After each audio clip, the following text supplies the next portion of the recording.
dear. Well, they will probably catch Always Want to Fly, or maybe not, FY. They want Silent. The Cogs push back there on Silent. They are able to control him. The Frostbite is there, and Silent is taken out. Always Want to Fly. He's going to run himself away ahead of How. Another Rocket Barrage. Always Want to Fly drops low, and the burst damage of the rocket was enough to finish off the Dazzle before a Shallow Grave could come out. Yeah, and right now, Vici Gaming are just playing so well with each other. Like, they're just creating opportunities constantly. There was a time period, I feel, where Vici were actually struggling to make things happen around the map. It felt like their movements were a little too forced. But going for that 6-minute rotation into the jungle just to find stacks, and then they come away with the kill on the safe laner and the 5-position support is absolutely key. And the fact is that the Dragon Knight itself hasn't even been slowed down that much. How the first relocate comes in, and How does get picked off. Ice, quick to pop the Cogs, and will be able to TP away. Looks like Resolution still wanted to find more. Superman's up. He goes for Always Want to Fly, trying to target him now, knowing that the relocate back was going to be coming in, and that means no more support from the Tiny. Always Want to Fly going to tick out here potentially. Nope. He is good. No. Finally, the poison got to him. They tried to heal him up, but the bottle was not enough HP. So the Tier 1 tower at the top lane will now fall, and Empire very rapidly falling behind in net worth and experience. It's actually insane how good Vici Gaming are rotating right now. Like, their rotations aren't obvious at all, but they're still making them.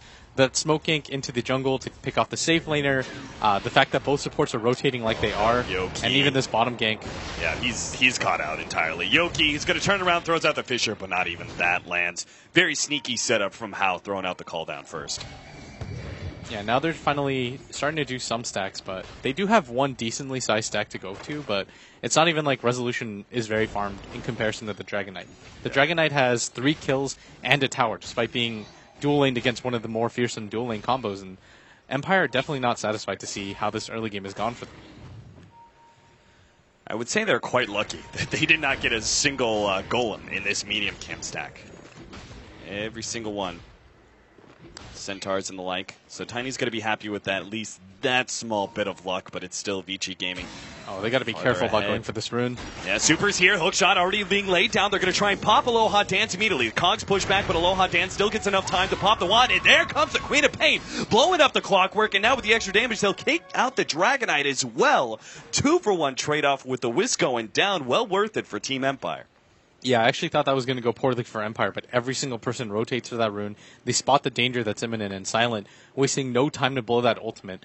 Completely worth it because, one, you slow down the Dragon Knight pretty significantly because a lot of his gold was just built off the kills, right? And for him to die right there, he only has 30 CS at 10 minutes, so he was doing okay, but Empire getting that killing spree on the Resolution is pretty significant because now he's got drums completed, and now he's got some stats and mobility, and so despite him starting 0-2, now he's 2-2, and you can finally see him start to catch up.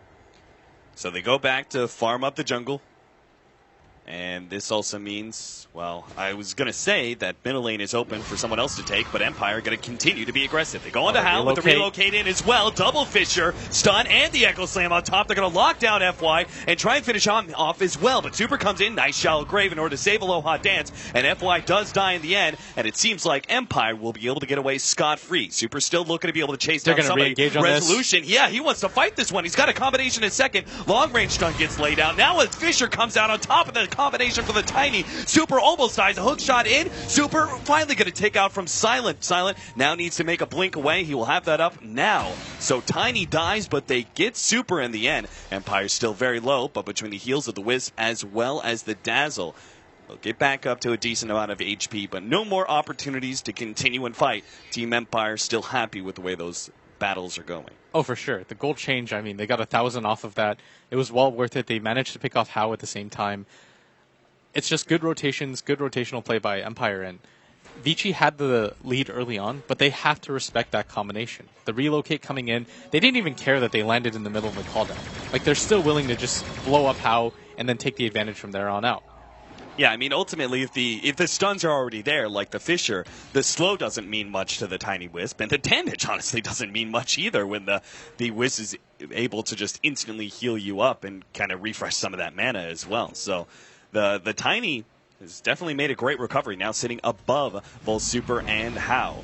And then you have Silence, Queen of Pain topping out the board at 5K. Is going to be going for a Yule Scepter first, so no Orchid that we were talking about earlier. You didn't really want to see that item. Do you agree with Yule Scepter? Yeah, that was the item I told her. I was like, you should get a Yules. Like, you get a Yules, a BKB, or an Axe. Yules is the safest for the early game, because if you look at Vici Gaming's lineup, they've got the Rubik to initiate on you, but more importantly than that, it's the Crystal Maiden Frostbite that typically gets you killed. Yeah. But if you can just Yules dodge it, wait for the animation to end, there's nothing that'll instantly disable you from Vici Gaming unless Ice Ice Ice times the Clockwork Hook perfectly.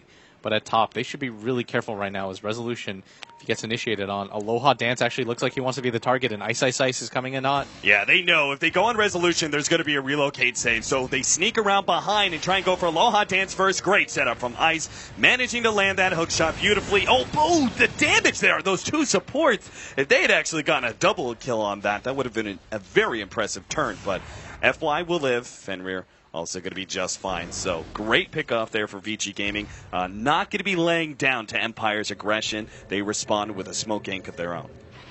Yeah, and I really like that Vici Gaming seems so willing to bring How to fights. I think this is actually a little bit different than most of the teams that we see. Is most teams just like to farm up their one position, let him use the jungle as much as you can, but How seems to be participating non-stop in fights. Like we saw him in the 8-minute gank, we see it again.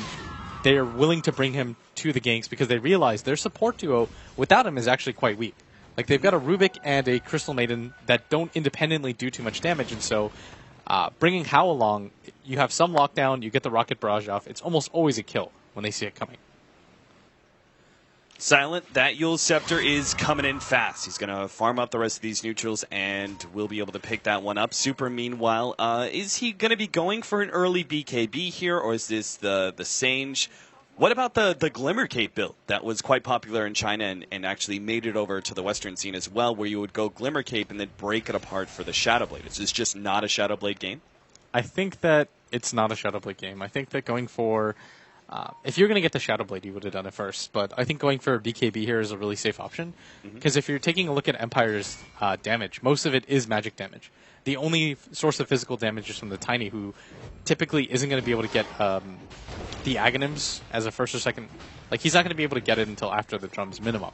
Right. And if you take a look at the Queen of Pain, yes, the ultimate goes through, but if that's your only source of damage that pierces through the BKB, you're perfectly satisfied with that. A 3-man smoke for Team Empire, but really it's a 5-man smoke. They have the relocate available. If Team Empire run into somebody from Vici Gaming in the jungle, they will immediately relocate in order to finish that hero off, but it seems much more likely we're going to have full-on team fight here. Ice Ice Ice and Fenrir seem to be the first potential targets they're going to run into, but both of them are hiding in the trees in these hidden little spots. It seems like both are prepared for some potential action. Super does manage to take that Tier 1 tower, and Vici Gaming are still making sure they stay very grouped up. It seems pretty obvious they know what's going on. Resolution will be able to get the Tier 1 tower at the top lane at the same time, so while we're having this sort of standoff, both teams were able to take a tower. It's just up to Empire, I guess, if they really want to force it here. The issue is that Empire knows that they have a ward there, but it looks like it doesn't matter as they are going to run into each other. Oh, Ice Ice Ice managed to snag out Always Want to Fly. He's going to be in some serious trouble. The relocate's still going to come in. They manage to find How and pop him immediately. FY responds with a toss on a Resolution, which almost kills him, but now with a little bit of heal up from the wand, Resolution seems to be staying alive. Now they jump over the tether, and they will relocate back up.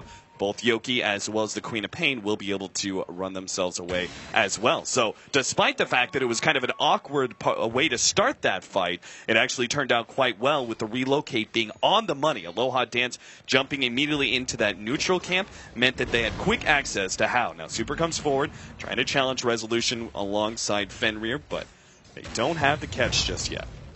The thing is about Empire's lineups always is that there's some form of them having Ice. early game.